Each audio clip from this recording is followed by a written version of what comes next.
আসসালামু আলাইকুম সবাইকে। আমার মনে হয় লাইভে কিছু মানুষ যুক্ত হলেই আমি আমার কথাগুলো শুরু করতে পারি। কিছু মানুষ আসলেই জয়েন করলে আমি মূল কথায় চলে যাব, আমাদের আজকের মূল বিষয়ে চলে যাব।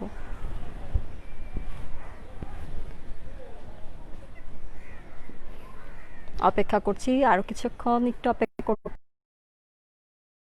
এরপরেই মনে হয় আমরা আমাদের লাইভের কথাগুলো কন্টিনিউ করতে পারবো এবং ভিউয়ারও আশা করছি সবাই যুক্ত হবেন। কিছুক্ষণ আগে ইন্টারনেট কানেকশনের একটু ঝামেলার কারণে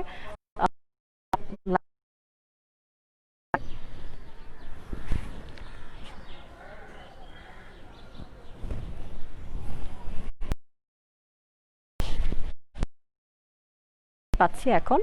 আমার মনে হয় এখন আমরা আমাদের কথা শুরু করতে পারি। আপনাদের সকলকে স্বাগত জানাচ্ছি জাতীয় কবি কাজী নজরুল ইসলাম ইউনিভার্সিটির উইমেন পিস ক্যাফের আজকের লাইভে।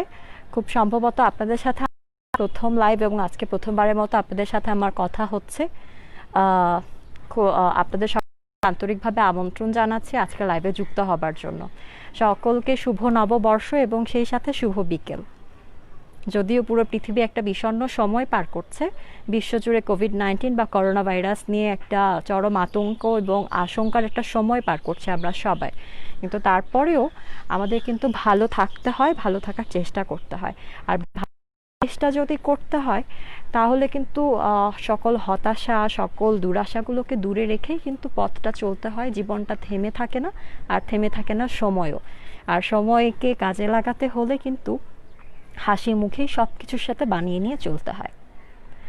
আচ্ছা, আমি যতদূর জানি women peace cafe Kazi Nazrul Islam university, জাতীয় কবি কাজী নজরুল ইসলাম ইউনিভার্সিটির একটা অনন্য একটি উদ্যোগ, যেখানে নারী সহিংসতা নিয়ে, নারীদের উন্নয়নমূলক বিভিন্ন কর্মকাণ্ড, স্যানিটাইজেশন, আরও অনেক অনেক বিভিন্ন প্রকল্প নিয়ে কিন্তু উইমেন পিস ক্যাফে কাজ করছে। তো আপনাদের এই উদ্যোগকে সাধুবাদ জানাই এবং আপনাদের সকলের সাথে এবার প্রথম দেখা হচ্ছে। আমার আশা করছি ফেসবুক লাইভেই শুধু নয়, আগামীতে আপনাদের সাথে সরাসরি দেখা হবার সুযোগ থাকবে। এই মুহূর্তে আমি আপনাদের সাথে যুক্ত হয়েছি আমার বাসার ছাদ থেকে। যেহেতু বাইরে যাবার কোনো সুযোগ নেই, সেহেতু ঘর থেকেই যতটা সম্ভব আপনাদের কাছে আসা যায়। তো চিন্তা করলাম অনেকেই ঘরে বন্দি আছেন, অনেকে বাসার ছাদেও যেতে পারছেন না, কেননা একটা ফ্ল্যাটে অনেকগুলো মানুষ থাকেন, একটা বিল্ডিংয়ে অনেকগুলো ফ্লোরে অনেক মানুষ থাকেন, অনেকগুলো পরিবার একসাথে থাকে। সেক্ষেত্রে কিন্তু ছাদে ওঠাটাও একটু ঝুঁকিপূর্ণ হয়ে থাকে, যেহেতু আমাদের বাড়িতে মানুষের সংখ্যা খুবই কম এবং কিছুটা ঝুঁকিহীন আমার মনে হয় আমাদের বাসার পরিবেশটা, যে কারণে আমি ছাদে উঠতে পেরেছি এবং আমার মনে হয় যে এই মুহূর্তে আপনাদেরকে আমি একটু খোলা আকাশের একটু ছোঁয়া দেবার চেষ্টা করছি। আমি দেখতে পাচ্ছি অনেকেই লাইভে যুক্ত হয়েছেন। দয়া করে একটু আমাকে জানাবেন ঠিকমতো শোনা যাচ্ছে কিনা এবং আপনাদের মতামত জানাবেন। আশা করছি শুধুমাত্র দেখলেই হবে না, কথা বলতে হবে।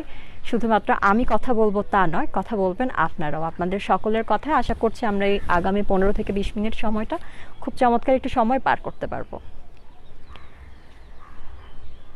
উইমেন পিস ক্যাফে আমার যতদূর জানা এই বছরে আপনাদের 1 বছর পূর্ণ হলো। গত বছর মার্চ বা এপ্রিলের সময়টা থেকে আপনারা যাত্রা শুরু করেন।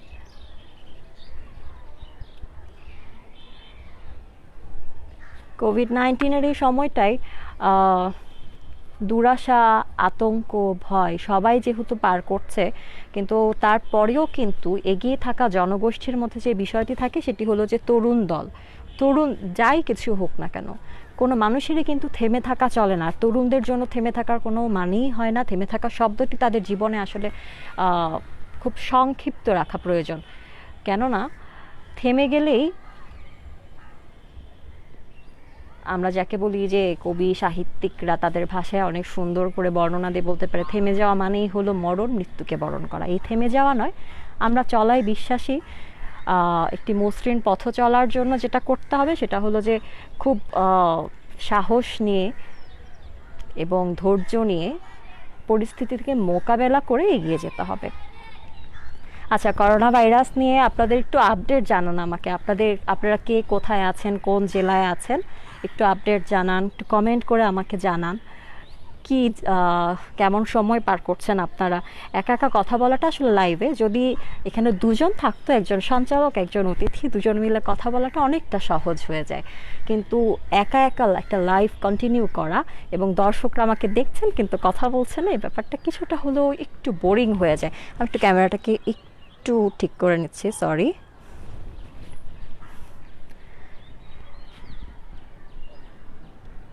এবং ধৈর্য, আচ্ছা একটু জানাতে হবে কিন্তু লাইভে।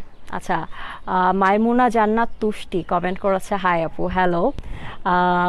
অনেক অনেক ধন্যবাদ তুষ্টি লাইভে যুক্ত হবার জন্য। আশা করছি আর অনেকে লাইভে যুক্ত হবেন এবং জানাবেন আপনাদের সকলের কথাবার্তাগুলো। উইমেন পিস ক্যাফে অনেক দিন ধরে কাজ করছে, গত 1 বছর ধরে তারা কাজ করছে। তারা আমি জানি যতদূর যে আপনাদের কমিটির বিভিন্ন সদস্যদের সাথে আমার এর আগে কথা হয়েছে, যোগাযোগ হয়েছে, তাদের কাছে আমি জেনেছি যে আপনারা আমি পারি নামের একটি উদ্যোগ আপনাদের আছে, আর একটি উদ্যোগ আছে যে ব্যথার দান এবং আমি পারি, এই দুটো উদ্যোগ আমি যতদূর জানি আমি পারি উদ্যোগটি আপনাদের সিডের কাছ থেকে একটি বড় একটা ডোনেশন পায় এবং সেই ফান্ড থেকেই কিন্তু আপনারা এখন কাজ করছেন। এবং এই কাজগুলো কিন্তু আসলে শুধু কাজ না, এক একটা কাজ, এক একটা উদ্যোগ মানে অনেক কিছুর সমষ্টি, আর এই সমষ্টিতে আসে কিন্তু নারী ক্ষমতায়ন আসতে পারে, সেখানে নারী উন্নয়নমূলক কাজ আসতে পারে, নারীর দক্ষতা বৃদ্ধির জন্য বিভিন্ন কর্মশালা হতে পারে সেখানে নারী সহিংসতা দূরীকরণে আপনার কোনো পদক্ষেপ। আর সকল পদক্ষেপ মিলে যখন একসাথে পথ চলা যায় তখন মনে হয় সেই পথ চলাটা অনেক বলিষ্ঠতার সাথে যে কোনো পরিস্থিতিকে মোকাবেলা করতে পারে। তো আপনারা যেটা করতে পারেন করোনা পরিস্থিতিতে, আপনারা চাইলে কিন্তু আমাদের সাথে একাত্ম হয়ে করোনা ভাইরাসের এই সময়টাতে কিন্তু অনেক কিছু করতে পারেন। যেমন আপনার আশেপাশে যারা গরিব দুঃখী মানুষরা আছেন, যারা একটু খেটে আর্থিকভাবে অসচ্ছল, পরিবার চালাতে যারা হিমশিম খেয়ে যাচ্ছে, তাদের জন্য কিন্তু এখন প্রচুর পরিমাণে সাহায্যের প্রয়োজন। হয়তো বা যেহেতু লকডাউন চারিদিকে, আমাদের পক্ষে কিন্তু ঘরের বাইরে গিয়ে তাদেরকে সহযোগিতা করাটা সম্ভব হচ্ছে না। যেহেতু ঘরের বাইরে যেয়ে সহযোগিতা সম্ভব হচ্ছে না এবং তাদের পক্ষেও কিন্তু কাজ করে প্রতিদিনের আহার জোগাড় করাটাও কিন্তু খুব কঠিন একটা বিষয় হয়ে যাচ্ছে। তো সেক্ষেত্রে যেটি আমরা করতে পারি, আমাদের আশেপাশে যারা আছে, আপনি যদি আপনার পাশের জনের খেয়ালটি রাখেন, সেক্ষেত্রে কিন্তু দায়িত্বের ভাগগুলো অনেকটা সুসংহতভাবে বণ্টিত হয়ে যায় এবং দায়িত্বটাও কমে যায়, সকলের উপর চাপ কমে যায়। তো আপনি যদি আপনার আশেপাশের মানুষগুলোকে ভালো রাখার চেষ্টা করেন, তাদের যদি একটু খাবার দাবার আছে কিনা ঘরে এটার খোঁজ নেন, তারা সুস্থ আছেন কিনা সেইগুলো বিষয়গুলো একটু দেখাশোনা করেন, আমার মনে হয় সকলে মিলে খুব চমৎকারভাবে কিন্তু এই পরিস্থিতিকে মোকাবেলা করা যায়। আর করোনা ভাইরাসকে প্রতিহত করা কিন্তু খুব কঠিন বিষয়টা আমার মনে হয় না খুব কঠিন। সকলে মিলে যদি কাজ করা যায়, একসাথে হয়ে সামাজিক দূরত্বটা মেনে চলা যায়, লকডাউনকে সঠিকভাবে বাস্তবায়ন করা যায়, তাহলে মনে হয় এই পরিস্থিতিটা খুব সহজে আমরা নিয়ন্ত্রণে আনতে পারি। করোনা ভাইরাসে ইতোমধ্যে কিন্তু সরকার আগামী 25 তারিখ পর্যন্ত লকডাউন বৃদ্ধি করেছে। তো আমার মনে হয় আজকে 14 তারিখ, আগামী 25 তারিখ, অর্থাৎ মোট 11 দিনের একটা চ্যালেঞ্জিং টাইম। এই চ্যালেঞ্জিং টাইমটা যদি আপনি ঘরে থাকতে পারেন এবং আপনার প্রিয়জন পরিবার সকলকে নিয়ে ঘরে থাকতে পারেন, তাহলে কিন্তু খুব চমৎকারভাবে আমরা এই লকডাউনটাকে বাস্তবায়ন করতে পারি। এবং লকডাউন বাস্তবায়ন হলে যেটা হবে, আমরা কিন্তু করোনা ভাইরাস থেকে খুব সহজেই মুক্তি পেতে পারবো। আচ্ছা, অনেক কমেন্ট আমার মনে হচ্ছে এসেছে এখন, তো আমরা একটু কমেন্ট পড়ে ফেলতে পারি কিছু।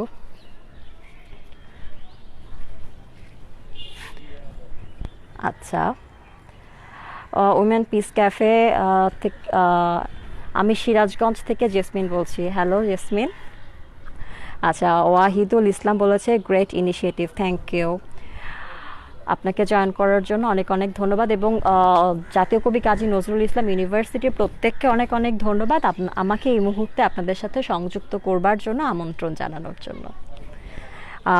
আরও বলেছে, হ্যালো আপু, আমি উমেন পিস ক্যাফে থেকে সানজিদা ইসলাম ইরা। আচ্ছা, সানজিদা ইসলাম ইরা, আমি যেটা দেখতে পাচ্ছি উমেন পিস ক্যাফে ওই পেজ থেকেই কমেন্টগুলো আসছে। তো পেজের অ্যাডমিন যারা আছে তারা বোধহয় আমার সাথে যুক্ত হয়েছে, তাদের সকলকে অনেক অনেক ধন্যবাদ। সানজিদা, ইরা, ওয়াহিদুল ইসলাম, আপনাদের সকলকে এবং তুষ্টিকে লাইভে যুক্ত হওয়ার জন্য। আচ্ছা, আমরা যারা তরুণরা, আমি বলছিলাম কিছুক্ষণ আগে যে তরুণ মানে কিন্তু থেমে থাকা না। থেমে থাকলে জীবনটা তার দিকে চলে যায়। তাহলে এই থেমে থাকাকে দূরে রাখার জন্য আমরা যেটা করতে পারি, সময়টাকে কাজে লাগানো। সময়টাকে আমরা এভাবে কাজে লাগাতে পারি, আমাদের সকলেরই বাসায় কম বেশি গল্পের বই থাকে। আবার কিছুদিন আগে ওমর একুশে গ্রন্থমেলা 2020 চলে গেল। তো আমার মনে হয় প্রত্যেকেরই এই মেলা থেকে কিছু না কিছু বইয়ের সংগ্রহ আছে। এবং আমরা সচরাচর যারা বই পড়ি, গল্প পড়ি, উপন্যাস পড়ি, কবিতা পড়ি, তারা কিন্তু এই সময়টা প্রচুর বই সংগ্রহ করে পুরো 1 বছর সময় ধরে পড়বার জন্য। অনেকগুলো নতুন বইয়ের সংগ্রহ থাকে। তো আপনি কিন্তু চাইলে এই সময়টাকে কাজে লাগাতে পারেন, সেই বইগুলো যে পড়ে আছে সেই বইগুলো পড়ে ফেলতে পারেন। এছাড়াও আমরা অনেকে বাসায় লকডাউনের জন্য ভার্সিটিতে বা ভার্সিটির হল থেকে বা অন্যান্য যেই জায়গাগুলোতে আমরা থাকতাম সেখান থেকে কিন্তু ফিরে এসেছি নিজেদের গ্রামের বাড়িতে বা জেলা শহরে বা বিভাগীয় যেখানেই হোক না কেন আমরা চলে এসেছি।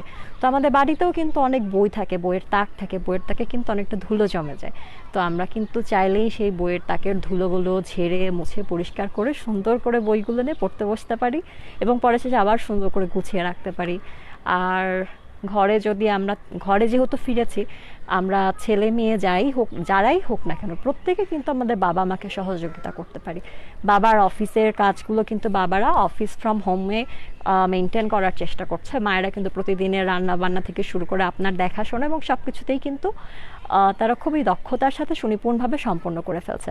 তো আপনারাও চাইলে মাকে সহযোগিতা করতে পারেন, ছোট ভাই বোনের পড়াশোনায় সহযোগিতা করতে পারেন। আর আরও যেটা করতে পারেন, আমাদের সবার কাছে এখন একটা খুব গুরুত্বপূর্ণ জিনিস হলো আমাদের মুঠোফোন। একটা স্মার্ট ডিভাইস আমাদের সাথে মোটামুটি প্রত্যেকের হাতেই থাকে। তো স্মার্ট ডিভাইসে কিন্তু খুব আপনি চাইলে এই সময়টাকে কাজে লাগে একটা ভাষা শিখে ফেলতে পারেন। বাংলা ভাষা, ইংরেজি ভাষা, এই ভাষা দুটোর সাথে বোধহয় আমরা প্রত্যেকে মোটামুটি পরিচিত। ভাষা আমরা সকলেই জানি, এছাড়া আমরা ইংরেজি ভাষার সাথে কিন্তু পরিচিত। তো ইংরেজি ভাষার সাথে যেহেতু আমরা পরিচিত, সেহেতু এছাড়াও আমরা অন্য কোনো ভাষা শিখতে পারি, যেমন ফ্রেঞ্চ শিখতে পারি, ম্যান্ডারিন শিখতে পারি, স্প্যানিশ ভাষা শিখতে পারি। এবং এই ভাষাগুলো শেখার জন্য যে সবসময় কোনো ইনস্টিটিউটে যেতে হবে বিষয়টা কিন্তু তা না। আমরা কিন্তু চাইলেই ঘরে বসেও এই ভাষাগুলো শিখতে পারি। আমরা ইউটিউবে বিভিন্ন টিউটোরিয়াল দেখতে পারি এবং আমার জানা মতে টিউটোরিয়ালগুলোতে এরকম অনেক ক্লাস আছে ইউটিউবে, যেখান থেকে আপনি লেসন 1, লেসন 2, লেসন 3, লেসন 4 এভাবে যেতে যেতে কিন্তু আপনি অনায়াসেই এরকম 10-12টি লেসন কমপ্লিট করতে পারেন। এবং যা হবে কমপ্লিট করার পরে আপনি কিন্তু একটা ভাষা সম্পর্কে জানছেন, বুঝছেন এবং আপনি আত্মস্থ করছেন, আয়ত্ত করছেন সেই ভাষাটিকে। এবং আমার যেটা মনে হয় আমি এর মধ্যে বেশ কিছু কনফারেন্সে অংশগ্রহণ করেছি, ক্যাম্পে অংশগ্রহণ করেছি। তো ক্যাম্পগুলোতে আমার অভিজ্ঞতা যেটা বলে যে বিভিন্ন দেশের মানুষগুলো আসে ইন্টারন্যাশনাল ক্যাম্পে বা কনফারেন্সগুলোতে, সেখানে বিভিন্ন ভাষার মানুষগুলো আসে। তাদের সাথে যোগাযোগের জন্য অনেক দেশই আছে যারা ইংরেজিতে পারদর্শী নয়। যেমন আমি কিছুদিন আগে চীনে গিয়েছিলাম, গত বছর 2019-এর সেপ্টেম্বরে আমি চীনে গিয়েছিলাম 15 দিনের জন্য। তো সেখানে গিয়ে যেটা দেখেছি যে তারা কেউই ইংরেজি ভাষায় পারদর্শী না, মানে তাদের ইংরেজি শেখার হারটা প্রায় বলা যায় 10% হয়তোবা। আমি সঠিক পরিসংখ্যানটি জানি না, তবে আমার ধারণা বলে তারা 10%-এর মতো ইংরেজি জানেন। বাকি 90% মানুষ ইংরেজি না, তারা চীনা ভাষাতেই পারদর্শী। তারা চীনা ভাষা ছাড়া অন্য কোনো ভাষায় কথা বলেন না সচরাচর। তো তাদের সাথে কমিউনিটি কানেক্টিভিটি মেনটেন করার জন্য যেটা হতো যে আমাকে চীনা ভাষায় কথা বলতে হতো। সেই যাত্রা আমি বেঁচে যাই, কেননা আমি চীনা ভাষা জানতাম। তো আর এই কনফারেন্সগুলোর সুযোগ কিন্তু আপনার সামনে উন্মুক্ত হয় যখন আপনার ভাষার পারদর্শিতা, আপনার ব্যক্তিগত পারদর্শিতা থেকে শুরু করে সকল পারদর্শিতা 100% না হলেও 90% যখন থাকবে, তখনই কিন্তু আপনি এই ধরনের সুযোগগুলোকে লুফে নিতে পারবেন। আচ্ছা, ভাষার কথাটা গেল। ভাষা শেখার পরে আরও কিছু কাজ আমরা করতে পারি, তবে তার আগে আমি কিছু কমেন্ট পড়ে নিচ্ছি। আচ্ছা, কনক জেবি বলেছে উইমেন পিস ক্যাফ থেকে যারা কমেন্ট করেছে তাকে বলেছে কংগ্রাচুলেশনস। আচ্ছা, আপনাকে অনেক অনেক ধন্যবাদ লাইভে যুক্ত হওয়ার জন্য। এবং আরও যারা লাইভ দেখছেন, আমি দেখছি কিন্তু কন্টিনিউয়াসলি 20 জনের মতো দেখছে, কখনো 15-16 এরকম মানুষ ওঠানামা করছে, কিন্তু আপনারা কথা কম বলছেন। তো আমার প্রত্যাশা থাকবে এরপরে যখন আপনাদের সাথে দেখা হবে সামনাসামনি, তো আপনাদের সাথে কথা হবে এবং সব সময় চেষ্টা করবেন সকলের সাথেই যোগাযোগ রাখার, কথা বলার।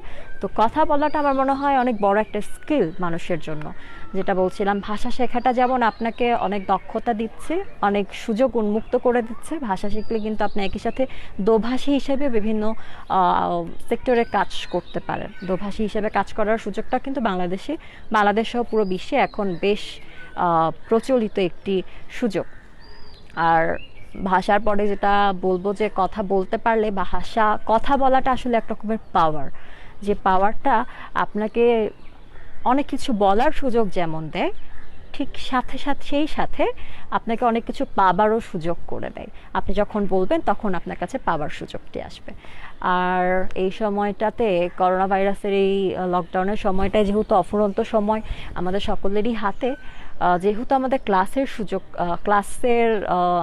প্রতিদিনের ক্লাসের শিডিউলটা এখন নেই, সেহেতু কিন্তু অনেকটা সময় আমাদের হাতে আছে।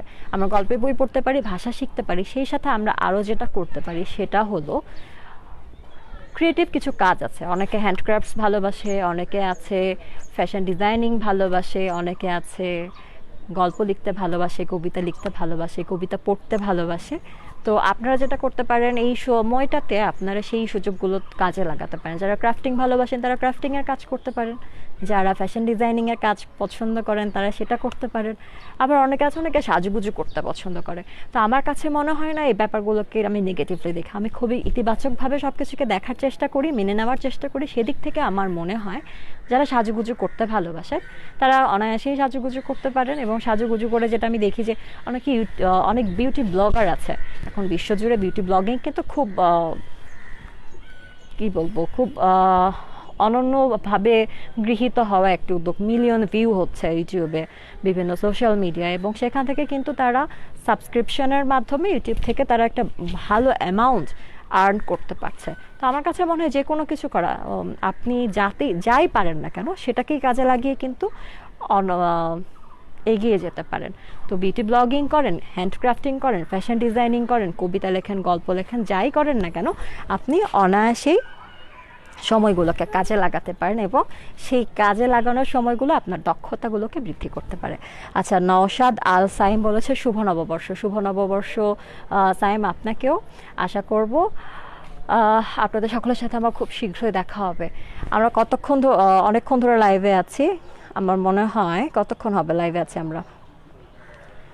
Almost 20 minutes. যেহেতু ভিউয়ার আছে, কথা কম হচ্ছে, আপনাদের সাথে শেয়ার করবার মতো কথা আমার মনে হয় খুব বেশি আর নেই। এরপরের দক্ষতা বৃদ্ধির কথা, সময়গুলোকে কাজে লাগানোর কথা নিয়ে আমরা আবারও আড্ডা দিতে পারি, কথা বলতে পারি, গল্প করতে পারি। তবে সেটার জন্য একটা মাঝে বিরতি থাক। আর বিরতি সময়টার জন্য এখন আমি বিদায় নিয়ে নিতে চাচ্ছি, যদি আপনারা অনুমতি দেন। আমি দেখতে পাচ্ছি এখনও 18 জন মানুষ দেখছে, কিন্তু তারা কথা বলছে না। আশা করব এই কথা বলার অভ্যাসটা ওই বিরতির সময়টাতে হয়ে যাবে, এবং পরের বার যখন আপনাদের সাথে দেখা হবে সরাসরি জাতীয় কবি কাজী নজরুল ইসলাম ইউনিভার্সিটিতে উইমেন পিস ক্যাফেতে বসে আপনাদের যে উইমেন পিস ক্যাফে, তা কিন্তু বিভিন্ন সময় অনেক সেমিনারের আয়োজন করে, ট্রেনিংয়ের আয়োজন করে, ওয়ার্কশপের আয়োজন করে। সেই সেমিনার, ওয়ার্কশপ, ট্রেনিং সবগুলো সেশনে জয়েন করবার জন্য যদি সুযোগ থাকে বাইরে থেকে কারোর যুক্ত হবার, তবে আমি সেখানে অবশ্যই অংশগ্রহণ করতে চাই।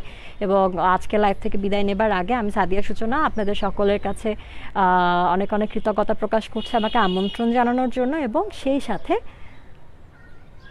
প্রত্যাশা করব আপনারা সকলেই লকডাউনের সময়টাতে নিজেদের ঘরের সাথে থাকবেন এবং লকডাউনের সকল নিয়মকানুন মেনে চলবেন। নিয়মিত বারবার হাত পরিষ্কার করবেন, হাত সাবান দিয়ে ধোবেন, স্যানিটাইজার ইউজ করবেন, মাস্ক ইউজ করবেন, এবং হাত কখনোই নাকে, চোখে, মুখে দেবেন না। পরিবারের ছোট শিশুদেরকে একটু সামলে রাখবেন। বয়োজ্যেষ্ঠ যারা আছে তাদেরকে নিরাপদে রাখার চেষ্টা করবেন। পরিবারে বাবা, মা, ভাই, বোন সকলকে সুন্দর সময় দেবার চেষ্টা করবেন। আশেপাশে যারা আছে তাদের একটু খোঁজ খবর রাখবেন। বন্ধুদের যাদের সাথে যোগাযোগ হয় না অনেক দিন ধরে, তাদের সাথে কথা বলবেন, এবং নিজেদের দক্ষতা বৃদ্ধির জন্য যা কিছু প্রয়োজন সকল কিছু করতে প্রস্তুত থাকবেন। আপনাদের সকলকে অনেক ধন্যবাদ।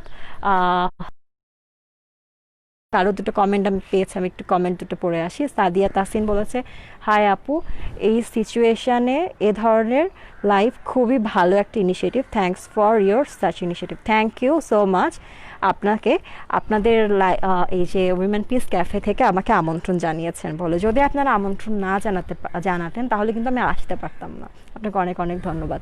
পৌশালী সেনগুপ্তা, শুভ নববর্ষ সাদিয়া, শুভ নববর্ষ পৌশালী। পৌশালী আমার কলকাতার বন্ধু, এত দূর থেকে যে আপনাদের উইমেন পিস ক্যাফের সাথে যুক্ত হবার মানে লাইভে আসবার পরে যে তার সাথে আমার যোগাযোগ হচ্ছে, সেটা আমাকে অনেক অনেক আনন্দ দিচ্ছে। Thank you Poushali. খুব শীঘ্র তোমার দেশে যাবার ইচ্ছে পোষণ করছি এবং আশা করব খুব শীঘ্রই সেই দিনটি চলে আসবে। আচ্ছা, এমডি হাসান আমানুল্লাহ বলেছে, আমার একটি প্রশ্ন ছিল। আচ্ছা, এতক্ষণ ধরে অপেক্ষা করছি, প্রশ্ন ছিল না, এখন প্রশ্ন এলো যেহেতু দ্রুত করে ফেলুন। আচ্ছা, পৌশালী সেনগুপ্তা বলেছে, তোমার জন্য অনেক শুভেচ্ছা, সবার ভালো হোক। অবশ্যই পৌশালী, সকলের ভালো হোক। মুছে যাক গ্লানি, ঘুচে যাক জরা, অগ্নি স্নানে সূচি হোক ধরা।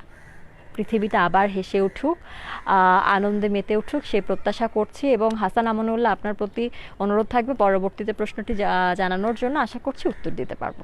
সকলে ভালো থাকবেন, সুস্থ থাকবেন। উইমেন পিস ক্যাফে থেকে আজকের মতো নওশাদ আল সিয়াম কমেন্ট করেছে, গুলো গল্প কবিতা লিখেছি এই ছুটিতে। তাহলে কিন্তু নওশাদ আল সিয়াম পরবর্তী লাইফটা আপনি কন্টিনিউ করবেন, সেদিন আমি দর্শক হিসেবে বসবো এবং আপনার কবিতাগুলো শুনবো। আশা করছি খুব শীঘ্রই আপনাকে দেখা যাবে। আচ্ছা, মোহাম্মদ ওয়াহিদুল ইসলাম বলেছেন, নারীদের মানসিক স্বাস্থ্যসেবা নিয়ে যদি কিছু বলতেন।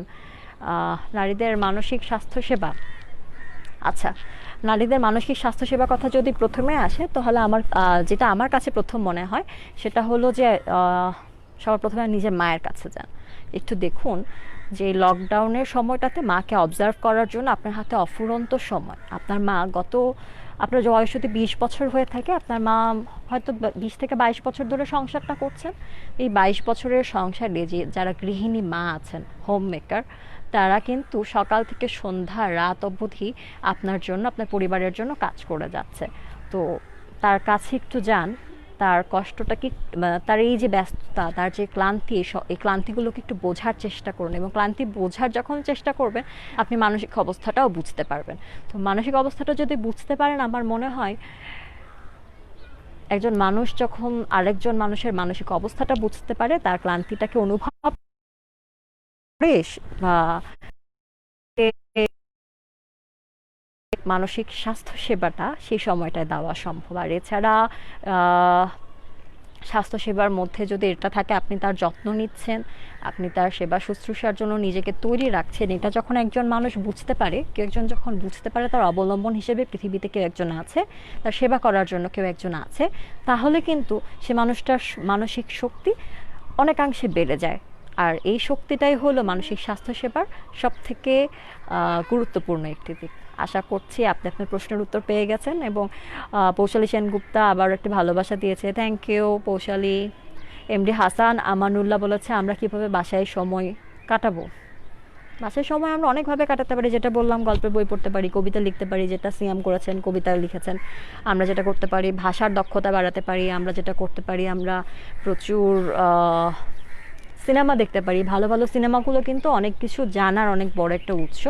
বিশ্বের ইতিহাস, ঐতিহ্য, সংস্কৃতি, বিশ্বযুদ্ধ, নানান দিক, কূটনৈতিক দিক, নানান দিক নিয়ে কিন্তু অনেক অনেক সিনেমা তৈরি হয়েছে। সেই সিনেমাগুলো দেখতে পারি, সেটা কিন্তু আমাদের সকলেরই জ্ঞান বৃদ্ধি করবে এবং দক্ষতা বৃদ্ধি করবে। আর যেটা করতে পারি, কথা বলার অভ্যাস করতে পারি, যেটি মনে হয় আপনাদের সকলের মধ্যে একটু একটু একটু খানিক সংকট আছে। তো সেই সংকটটাকে কাটিয়ে তুলতে প্রচুর কথা বলতে পারি। যেটা করতে পারি, ফোনটাকে হাতে নিয়ে ফ্রন্ট ক্যামেরায় কথা বলতে পারি। কি কথা বলছি পরে সেটা দেখতে পারি এবং দেখে কিন্তু বুঝতে পারি যে আমাদের দক্ষতাটা কতটা বাড়ছে বা কতটা ডেভেলপ হচ্ছে। আশা করছি আপনি প্রশ্নের উত্তর পেয়ে গেছেন এবং আজকের মতো লাইভ থেকে এখানেই বিদায় নিচ্ছে। আশা করব আগামীতে আপনাদের সাথে সরাসরি দেখা হবার দিন খুব কাছে আসবে। ভালো থাকবেন সকলে, সুস্থ থাকবেন। বিদায় নিচ্ছি আমি, জাদিয়া সূচনা।